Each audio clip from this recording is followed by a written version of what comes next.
Muy buenas noches, bienvenidas y bienvenidos a Mundos Paralelos, periodismo filosófico y cosmovisión. ¿Cómo estás, Arturo? De nuevo acá.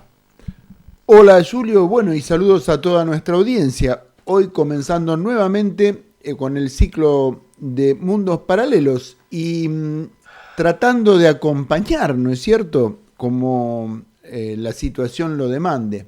En este caso, esta semana se presenta la novedad del Día de los Pueblos Originarios, la semana, el mes de nuestros pueblos originarios, y por eso decidimos acompañar a nuestros amigos, los luchadores de ese sector. Y hoy tenemos un invitado particular, porque realmente la trayectoria de Enrique ha acompañado la lucha de los pueblos originarios desde el principio de la democracia, creo recordar yo. Él es Enrique Mamani, de Orcopo, el viejo cordón de organización de nuestros pueblos originarios. Es sicuri, miembro de los sicuris del Arco Iris, también de la cátedra americanista, en la que comparto espacios desde hace algunos años, Julio. Así que, bueno, mucho que hablar hoy con nuestro amigo. Bueno, le damos ya la bienvenida. ¿Cómo estás, Enrique? Gracias por venir. Bueno, no, muchísimas gracias a ustedes por la invitación. Y bueno, lo que decía recién Arturo, esta es la Semana de Pueblos Originarios, y parece como que a veces suceden cosas. A muy poquito de la semana nos cruzamos ahí un día con Arturo ahí en el monumento al indio que está ahí en Parque Los Andes, que estaba justamente yo yendo a sacar unas fotos porque le habían cortado la mano a uno de los tres hermanos que está en el monumento y le habían sacado el arco.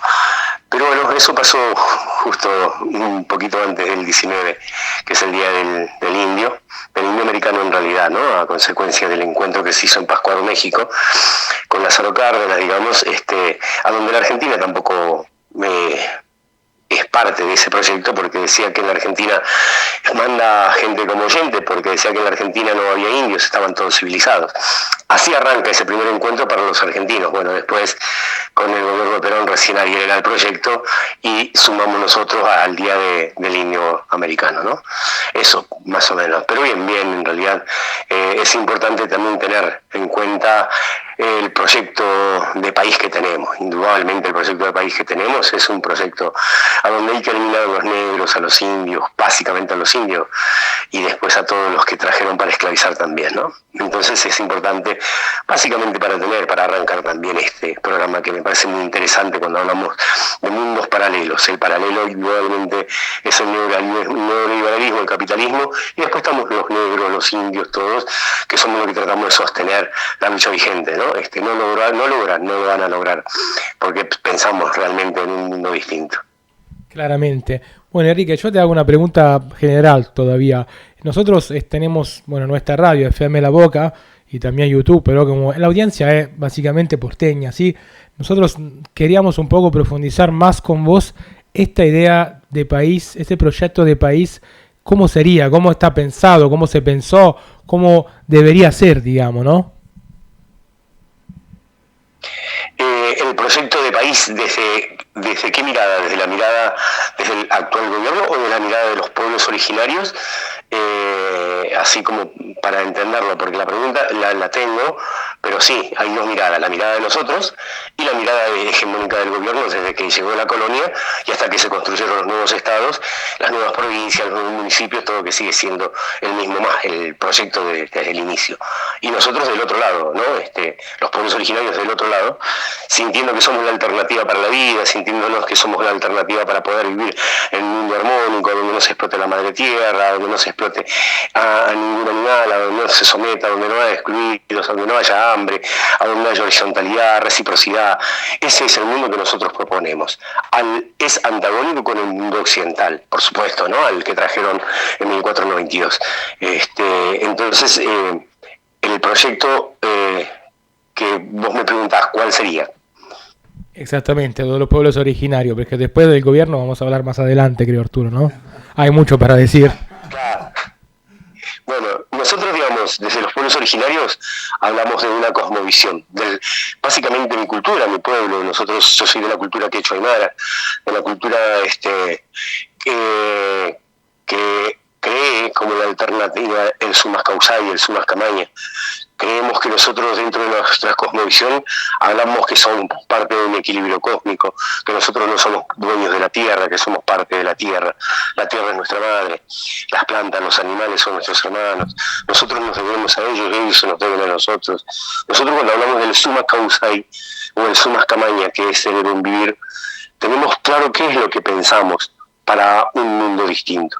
Ese mundo distinto estamos pensando que en realidad no debe ser un planeta, una tierra o todo lo que nos rodea en beneficio de la humanidad, sino que tiene que ser en equilibrio, tiene que ser en reciprocidad, tiene que ser en el mutuo respeto entre todo lo que tenemos vida dentro de nuestra pacha. ¿Cuál es el mutuo respeto entre nosotros? Una planta, un animal, el agua, el aire, todos esos tienen vida y nosotros somos parte de esa vida. Entonces el sumas causae es cómo vivimos nosotros sin depredar, sin contaminar, sin que hayan grandes fumigaciones, grandes explotaciones mineras, sino pensando que en realidad esos que están ahí tienen el mismo derecho que nosotros. Ese es el sumas causae. El sumas camaña es ese. ¿Cómo hacemos para vivir en armonía en nuestra pacha? ¿Cómo hacemos para vivir en armonía en nuestra tierra? Y que todos tengamos derecho a la vida, que es importante. Lo más importante para todos es tener derecho a la vida. Y un hermano decía, la vida no es el padecer.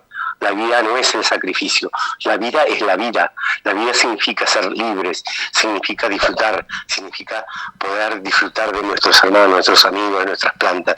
Vivir, y la planta tiene el mismo derecho que nosotros. Vivir significa eso, no padecerla, vivir, es eso.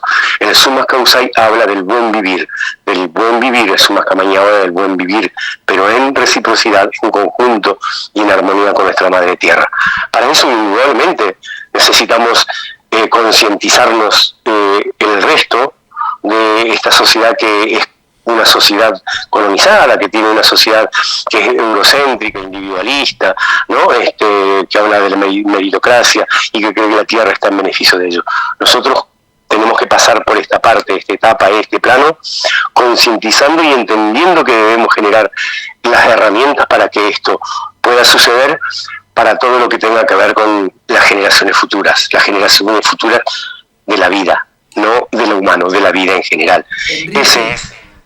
Enrique, te interrumpo brevemente para invitarte o proponerte hacer de esta postura, de esta posición que nos estás compartiendo, una contradicción, un escenario de contradicción con el modelo progresista, directamente aludiendo, ¿no?, a lo que significa para la Universidad de Argentina, por ejemplo, que está tan movilizada o tan puesta en marcha hoy, el modelo de desarrollo. Este contradictorio no es sencillo de compartir en la vía electoral. Vos fijate que todos los grupos sociales clásicos de la política argentina han sido absorbidos por el progresismo. ¿Cómo es que resisten los pueblos originarios, Enrique? Y sostienen tan claramente una doctrina durante tanto tiempo y simultáneamente en tantos países de América y del mundo. Claro, bueno, en esto también resaltar que la CIA y los movimientos de Europa decían que el gran problema en América no era el progresismo de la izquierda, sino que eran los pueblos originarios. Es por eso que en realidad tratan, como mucho tiempo en Ecuador, en Bolivia y en todo lado, y acá mismo, tratan de exterminarlos. ¿Viste? Yo y vos hablabas hace un ratito de que nosotros somos parte de una cátedra, de Historia Americanista en la Facultad de Filosofía y Letras, que es la cátedra Juan Rosales. Ahora, hay dos cosas que tenemos que tener en claro. La educación debe ser pública, ¿sí? Eso no cabe duda, tiene que ser pública. Ahora, nosotros como originarios sabemos que esta educación es una educación eurocéntrica, esto es una educación colonial, esto es una educación que genera más pensamiento dentro de lo que vos decís el progresismo, para seguir pensando que tenemos que progresar y destruir todo lo que tenga que ver en nuestro paso al progreso. Si vamos a las universidades públicas y calmamos el hambre del mundo entero, que sea la humanidad, y acá en la Argentina de los argentinos, todo estaría bueno. Pero real no es así. Entonces, si yo estoy pensando, esto después capaz que lo podemos conversar, porque hablamos también del tema de cómo nosotros los originarios querríamos manejar nuestra educación, porque deberíamos tener autonomía educativa para poder generar a nuestros hijos una educación que tenga que ver con nuestra filosofía y nuestra cosmovisión, que a donde nosotros eduquemos, enseñemos a nuestros hijos ser parte de esta pacha.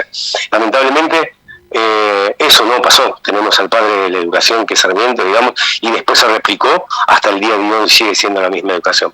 Y nosotros como pueblos originarios pedimos autonomía educativa, pero también lo que quiero que entiendan es que nosotros no queremos regalarle la universidad a que sigan pregonando esto y nosotros no estar presentes. Nosotros estamos presentes en las universidades para poner muy pequeño el tiempo mínimo que nos dan, porque en esas universidades están nuestros hermanos. Hay muchos hermanos originarios que van a las universidades públicas y que creen que en realidad el progreso es ser abogado, médico y salir con toda esa educación destructiva. Yo creo que nosotros debemos estar ahí para poder generar el cambio educativo para nuestros hermanos y para los mismos, porque los hermanos no son los originarios únicamente, hermanos son todos los que están dentro de la universidad. Esos hermanos también van a tener derecho a la vida y van a tener que pensar y plantearse en el futuro un mundo distinto. Y a eso hay que llegar, hay que debatir y hay que darles el conocimiento que nosotros creemos que es el apto para la vida, que tiene miles, 40.000 años de existencia, esa filosofía y esa transmisión, digamos, esa acumulación de saber y la transmisión de saberes para nuestras generaciones futuras. Es importante la educación, me parece que es importante, pero la educación tenemos que llenarla de saberes que tengan el valor a la vida, ¿no? Me parece que eso es también importante entenderlo. Claramente. Y bueno, a eso voy cuando justamente quería hablar un poco de lo que pasó en los últimos días, ¿no? Hubo una declaración, Arturo, por parte del gobierno que celebraba la así mal llamada campaña del desierto, ¿no? Bueno, hay que pensar que también todos estos políticos que están en el gobierno, con excepción de Milei, que no le dio para ir a la pública, salen de la universidad pública, ¿no? Caputo, el vocero de la que todos los días sale diciendo cosas absurdas, ¿no? Son toda gente que salieron de la pública, básicamente. Entonces, como decía bien Enrique, tenemos que jugar ese partido en ese espacio y reconfigurar el horizonte epistémico, diría yo realmente, así lo llamaría, para repensar esta relación, ¿no? Sobre todo entre el ser humano y el cosmos, la Tierra, que es una relación viciada por varias corrientes, tanto científicas como filosóficas, pero también para repensar lo que estábamos diciendo antes, una idea de país que no puede ser esa que están proponiendo hoy desde el gobierno, ¿no? Tal cual, sí, me parece que vos hablabas hace un ratito, Milei, sus próceres de él son Roca y vayamos más adelante, Menem, ¿no? Digamos, y bueno, no hablemos del resto también, digamos, de los que le rodean. Y sí, en realidad, bueno, también pensar lo que vos decías recién, que salieron de la universidad pública, pero salieron de esa universidad pública infectada de la cultura occidental, eurocéntrica, ¿no? Esa universidad. Yo creo que ahí está el tema, ahí tenemos que ver cómo apuntamos para que esa educación y esa universidad tenga indudablemente una universidad de saberes, de reciprocidad, una universidad que ame la vida y que no ame la economía, y en pos de la economía destruir todo lo que nos rodea y destruir básicamente la vida, ¿no? Me parece que es importante hacer en esas cosas. Me parece que es muy importante porque nosotros vamos a estar yendo a todas las universidades para poder ver si podemos al menos dejar pequeños saberes en esos lugares, pero no vamos a dejar de pedir nuestra educación independiente. Lo lamentable es que como nosotros los pueblos originarios no tenemos independencia económica, a nuestros docentes le paga el Estado y el Estado dice qué es lo que tienen que enseñar. Me parece que en la educación es la primera herramienta que tiene el Estado para empezar a borrar la filosofía, la cosmovisión y los saberes de nuestros pueblos. La educación es básica. Creo que es lo que tenemos nosotros los originarios que trabajar básicamente en la primera parte de la educación, a donde debemos el valor a la vida, a nuestra tierra, a nuestra pacha, y eso se genera en la primera etapa de nuestras vidas. Nosotros cuando logremos eso, que un pibe nuestro vaya a los 15 años, a los 16 en la universidad, pero con todo el bagaje filosófico de nuestra cultura y nuestra cosmovisión, va a ser distinto. Nosotros queremos aprender matemática, física, todas esas cosas, pero no queremos aprender esas cosas para destruir a nuestra madre tierra, esas cosas para destruir a nuestros hermanos, a nuestras plantas, a nuestros animales. No queremos eso, queremos otra mirada, queremos vivir en armonía con todo eso.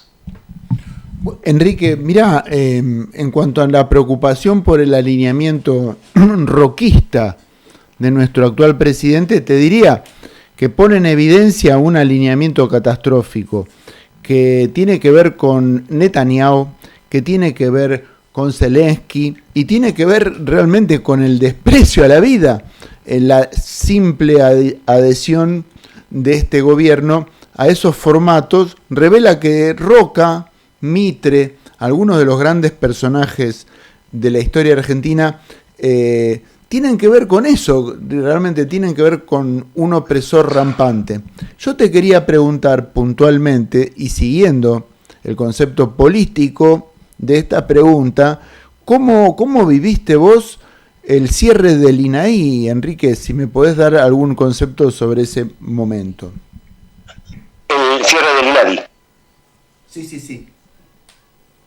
Me dijiste INAI, pero yo, es algo nuevo y bueno, en realidad, siguiendo con lo que vos decías recién, también tenemos, vos hablabas de Mitre, hablabas de Roca, hablamos de Sarmiento, de Victorica, de todas estas personas que tienen monumentos, que tienen calles, que tienen estaciones, que masacraron pueblos originarios y son próceres del Estado argentino.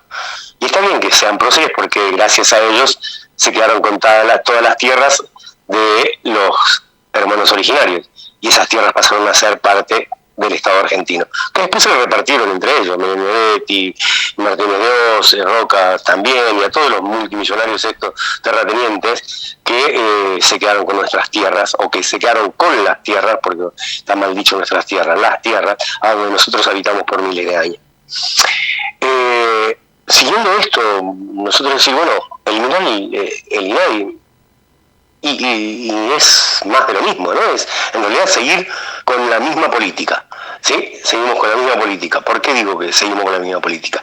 En realidad se trata de entender que el INAI es un organismo que se fundó en el... Mirá quién lo fundó, en 95, Menem, ¿no? Otro reaccionario, pero lo fundó, digamos, está bien. Lo fundó Menem, que hablaba de la igualdad para que tengamos en realidad vivir en armonía, para que no haya discriminación, para todas estas cosas. Ahora él decide cerrarlo porque dice que en realidad es un lugar donde se gasta plata, donde no se hace absolutamente nada por la discriminación, que en realidad lo único que importa es cómo hacemos para que haya superávit en el país, y una de las cosas que podemos hacer es eliminar estos tipos de dinero. ¿Y qué hace? Proteger a los negros, ¿no? ¿Qué hace? Proteger a los indios, proteger a los pobres. Entonces, ¿para qué sirve? No sirve, si hay que eliminarlos a los negros. De hecho, lo eliminaron cuando mandaron a la guerra del Paraguay, y después a los indios también, digamos, estuvo en el proyecto eliminar a los que ellos no tenían ganas de que estemos hoy siendo parte del Estado argentino. El Estado argentino es no es y él, cuando vos planteabas también esto, digamos, claro, él dijo claramente, yo quiero trabajar con Estados Unidos y con Israel, son mis socios ideales. Y bueno, ahora con el tema de Ucrania, el Zelensky, todo eso. Pero, ¿viste lo más nefasto que le puede pasar a este territorio que hoy llamamos país? Lo está haciendo esta persona. Yo creo que esto también nosotros lo sabemos, ¿no? Las alianzas anteriores de Menem les trajo consecuencias a la ANIA, a la embajada, las ventas de armas le trajo consecuencia a todo lo que es Río Tercero. Digo, esto es cuando él dice que su prócer es Menem, tenemos que ver esas cosas, porque también su prócer Menem dijo que había que cerrar todos los ferrocarriles, había que eliminar todo lo que sería lo público, entonces él viene por las universidades, privatizó todo lo que es el tema de aerolíneas y todas esas cosas. Pero detengámonos en el tema de lo que es la eliminación del INADI. ¿Sabes qué? El año pasado se hizo un monumento a María Remedios del Valle en San Telmo, ¿no? Lo quemaron, digamos, era una negra, no se resolvió absolutamente nada, ¿sí? Ahora, nosotros legalmente vamos a elevar algo para ver el tema de lo que vimos el otro día, Arturo, en el monumento al indio. ¿Cuántos monumentos en Buenos Aires de bronce hay? El único que está descuidado, el único que no les interesa es el del indio. De hecho, en el 2013 lo habían sacado, yo creo que también te lo había comentado, ¿te acuerdas que te decía que lo habían sacado y lo habían llevado para reparar, y que si nosotros no hacíamos los reclamos no lo reparaban ni lo traían de vuelta? Digamos, este es un gobierno racista, este es un gobierno racista, y si es un gobierno racista, ¿para qué quiere algo que sea antirracista? ¿Para qué quiere un instrumento que sea antirracista? Me parece que es contradictorio si estaría el INADI. Entonces me parece que, siguiendo la política de este personaje como es Milei, es lógico que lo saque, y me parece que lo primero que hizo encima, ¿sabes qué es este es una ley? El INADI surge por una ley y no se puede sacarlo sino con otra ley, no por un decreto, pero bueno, estamos en este tipo de gobierno. Así que bueno, si desaparece el INADI es consecuente con lo que él dice y con lo que piensa. Claro. Bueno, yo haría una última pregunta, si te parece, Arturo. Dale, ¿cómo? Que tiene que ver un poco con lo que vos estabas nombrando justamente, Enrique, que es el tema de racismo, entendido no solamente como la discriminación hacia otro color de la piel, sino como una idea precisa de organización a nivel, yo diría, de ingeniería social, de lo que tienen que ser o no los componentes étnicos de un Estado, ¿no? Y con respecto a eso, me parece interesante un poco hablar del último censo, Arturo, quizá, ¿no? Lo que salió, ¿no?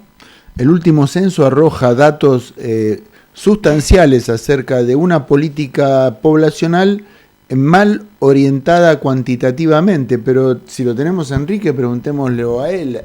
Enrique, ¿recordás más o menos qué fue lo que arrojó el censo? Sí, mira, bueno, con respecto a lo que vos decías, eso, tendríamos que ver dos cositas. Viste que a veces decís, ¿sabes que en este país, los últimos estudios que se hicieron a nivel universitario, que lo hizo la ciencia, dice que nosotros en la Argentina tenemos el 60% de sangre indígena, ¿sí? Digamos, ¿no? El 60% de toda la población, Ahora, de ese 60% está para ver qué es lo que nos reconocemos como originario y quiénes no nos reconocemos como originario, y a consecuencia de qué no nos reconocemos como originario. Hablábamos hace un rato de lo que sería la construcción del Estado, la construcción de un parámetro de una educación sarmientina, que los indios, bueno, vos lo sabés, digamos, no servían ni para oro de la tierra, era sublime y noble que una raza superior eliminara a la otra. Esa es el discurso de la construcción de la educación y de este Estado. Y después con el tema del encuentro de México también, nosotros no tenemos indios, están todos civilizados. En la civilización, así tengas el color de piel, si estás civilizado ya no sos originario. Mira, pero igualmente en el último censo, en el anterior, había 600.000 personas que se habían declarado o se habían reconocido como originarios. En el último se reconocieron 1.300.000 personas como originarios. Quiere decir que duplicó el reconocimiento, a pesar de todo, digamos, ¿no? Se duplicó la cantidad de hermanos que se reconocieron como originarios. Ahora, las preguntas también eran como raras, porque vos decís, sos descendiente originario. Nosotros somos originarios, no descendemos de originarios. A lo mejor, digamos, bueno, los que descendieron de los barcos, como decía otro hermano, son los que vinieron en la colonización. Nosotros vivimos aquí, nuestros padres, nuestros abuelos, que estemos colonizados o que nos hayan hecho argentinos, jujeños, lo que sea, eso es otro cantar. Nosotros somos originarios. Y los pueblos, y se reconocieron 58 pueblos indígenas. Cuando, no sé si ustedes los conocen a todos, digo, pero son 58 pueblos indígenas desde La Quiaca hasta Tierra del Fuego. digamos, y la mayor cantidad de personas que se reconocieron fue la población mapuche, después los guaraníes, los de Aguita, los guaraníes también, en esto de que hablamos que el guaraní embarca todo lo que sería el Amba guaraní, el Ambía guaraní, el Cuono, el Huichi, todo, ¿no? Todos esos son el pueblo guarán que está dentro de lo que sería el guaraní, los de Aguitas y esos. Pero también hay una cosa que es importante, la mayor cantidad de que nos reconocimos originarios están en el Amba. Resulta que hoy más originarios que nos reconocemos vivimos acá en el conurbano bonaerense y en la ciudad de Buenos Aires, y no en nuestras comunidades, porque quiere decir que nosotros acá estamos recuperando identidad, a pesar de todo estamos recuperando identidad. Me parece que es importante remarcar estas cosas, ¿sí? Porque si no queda sin ser completa la información. Me parece que fue importante para nosotros y ojalá que en la próxima, si hay un próximo, seamos parte de la construcción del censo dentro de lo que sería nuestras preguntas y nuestra manera de ver la vida. Me parece que eso es lo más importante, pero para mí creo que fue una actitud positiva, el duplicar o más de duplicar y reconocer 52 pueblos originarios en este territorio, ¿no? Gracias, Enrique, súper claro y totalmente demostrativo. Así que bueno, Julio, si te parece, vamos a un tema musical y le agradecemos a Enrique. Sin lugar a duda. Muchísimas gracias por tus aportes. Te esperamos pronto de nuevo para seguir profundizando en esta línea, si te parece. Bueno, muchísimas gracias a ustedes por el llamado y por esta invitación, básicamente. Somos parte de esto. La construcción, me parece, la tenemos que construir entre todos, tenemos que hacer la resistencia y tenemos que pensar en un mundo distinto. Jai, jayaya y un abrazo grande. Ay.